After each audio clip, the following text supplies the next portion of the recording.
First, the highlights. Lagos State Governor assures of continuous bilateral relationship with Kenya. Wife of the President, Oluremi Tinubu, identifies ICT training as tool to empower women, drive gender equity. On the foreign scene, Botswana swears in Duma Boko as new president. And in sport, Nigerian player Samuel Omoredion gets first call-up to Spain's senior men's team. Now the details. I am John Omoaka.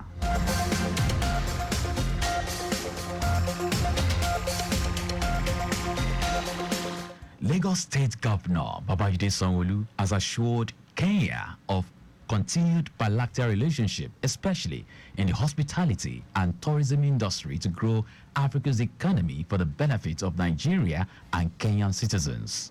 Governor Sanwo-Olu gave the assurance when the Kenya High Commissioner to Nigeria, Isaac Parashina, and his team paid him a courtesy visit at the Lagos House Marina to officially announce his appointment to Nigeria 8 months ago. Governor Sanwo-Olu, who acknowledged the resilience and perseverance of Kenyans, noted that there are rooms to leverage technology to learn and relearn from both countries to actualize the dream of a more formidable and economically vibrant Africa. We look like brothers and sisters, and I think we should explore more, of that. Let whatever differences we have, let it not define the relationship. Let us also be able to communicate. If there are issues, if there are red tapes, let's remove them. Let our people be able to engage freely, and learn from each other. Of course, best practices, good things that we all can take from each other, and we can truly really see Africa of our dream. Earlier, the Kenya High Commissioner to Nigeria, Isaac Parashina, who commended the success story of Lagos in Africa and globally, promised to explore the strength of Lagos youth's population and tap from their wealth of knowledge in the creative arts industry to replicate such in Kenya. Parashina solicited the support and cooperation of Governor Sanwo-Olu to build a Kenya house in the state to serve his country's consulate. Lagos is not just to us an important economic hub that we need to enhance partnership with, but it's a home to many Kenyans. There are quite many Kenyans who live, work in Abuja. Others come on transit and many other activities. The Kenya High Commissioner to Nigeria and his team were received by the Lagos State Cabinet members, including the State Deputy Governor, Obafemi Hamzat, Secretary to the State Government, Abimbola Saliu Hundeyi, and Senior Special Advisor to the Governor on Diaspora Affairs, Jemina Sanwo-Olu.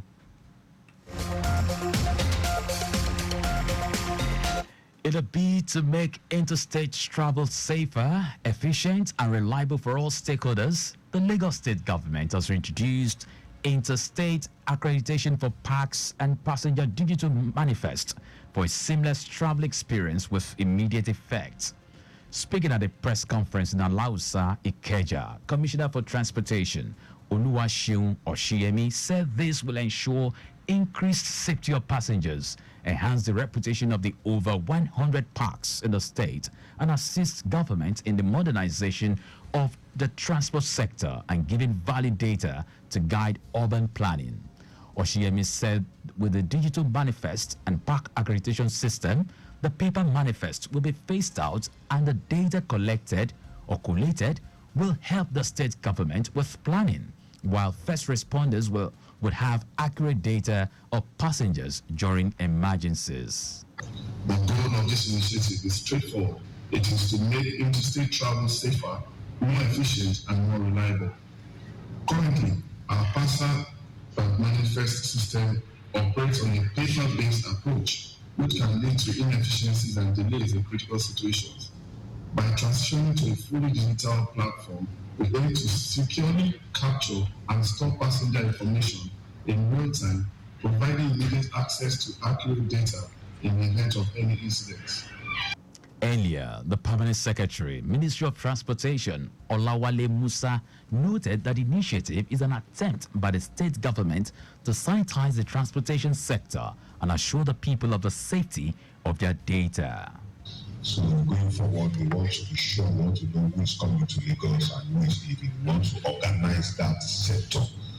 So it becomes, when you go there, you know you are safe and you are secure, and you know the people who are carrying passengers are authorized to carry passengers in that location. So I don't want to go more into the but it is just essentially about safety and security of our people in the state. The project consultant, Olamide Afolabi, said the initiative will help improve the physical infrastructure of parks, including provision of modern facilities for a standard park, which includes proper lighting, sitting areas, entry and exit points, convenience, among others. The Secretary of the National Union of Road Transport Workers, NURTW, Lagos State, Usman Teslim, commended the state government for making the safety of Lagos residents a priority, saying the transport unions are in support of the initiative. I'll give it to the Lagos State government because I always said in any event, in transport, Lagos is original, where other states are.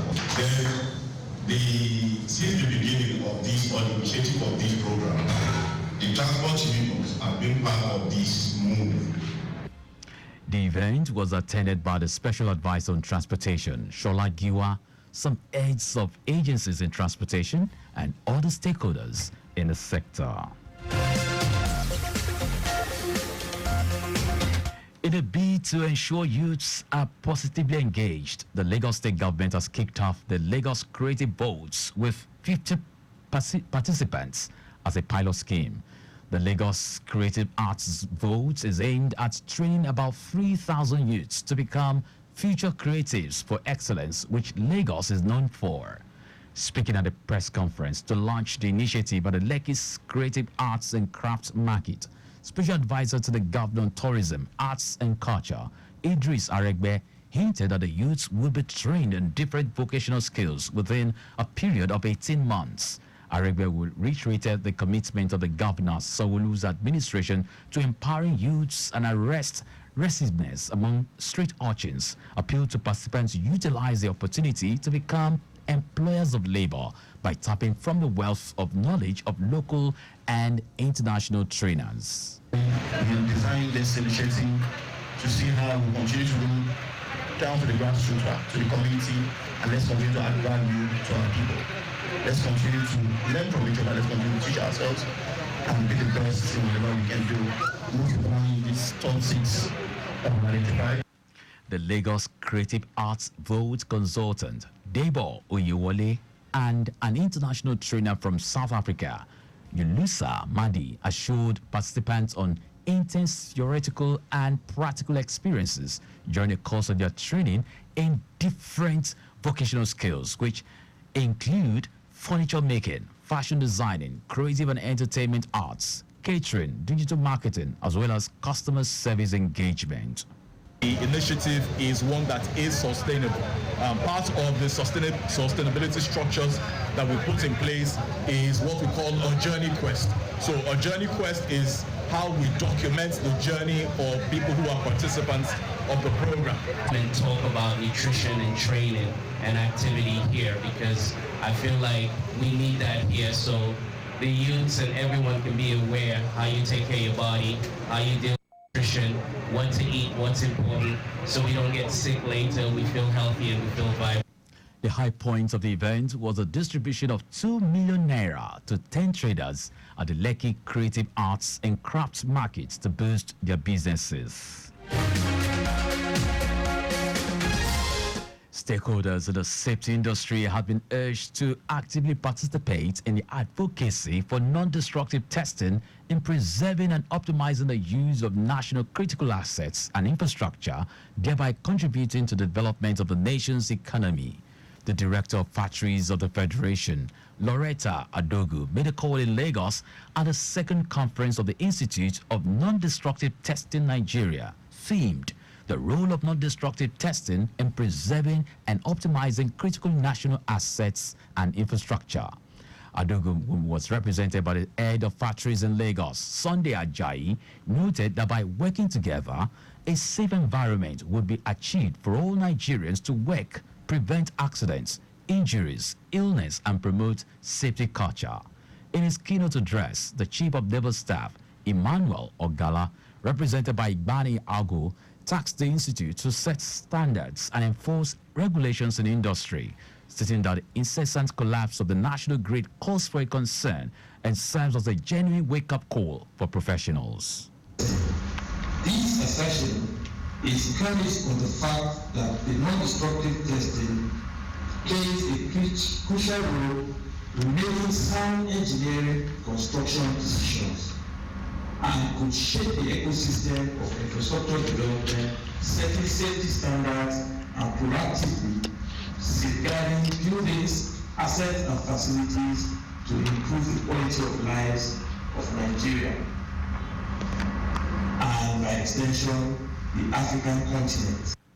The President's Institute of Non-Destructive Testing, Nigeria, Michael Adegbite, said the conference would deliberate on issues and challenges eroding productivity, performance efficiency, and nationhood, noting that workable solutions, bankable ideas, and innovations would be provided. Functional infrastructure is imperative for the optimum performance of industrial plants and manufacturing, and for providing services that support the entire spectrum of economic activities, the well-being of the citizenry, and of course, governance. This is a testament to the institutes being a learning community that is solution-driven, continuously improving quality and constantly seeking ways and means of ensuring asset integrity. That was the President's Institute of Non-Destructive Testing, Nigeria, Michael Adegbite. And now to the rest of the stories. Wife of the President, Oluremi Tinubu, says the Women Information and Communication Technology, ICT, Training and Empowerment Program is leveraging technology to advance gender equity and national development. She stated this during the closing ceremony of the program held at the State House Conference Center, Abuja, commending the National Information Technology Development Agency, NITSDA, which collaborated with our PET project, the Renewed Hope Initiative, to sponsor the program.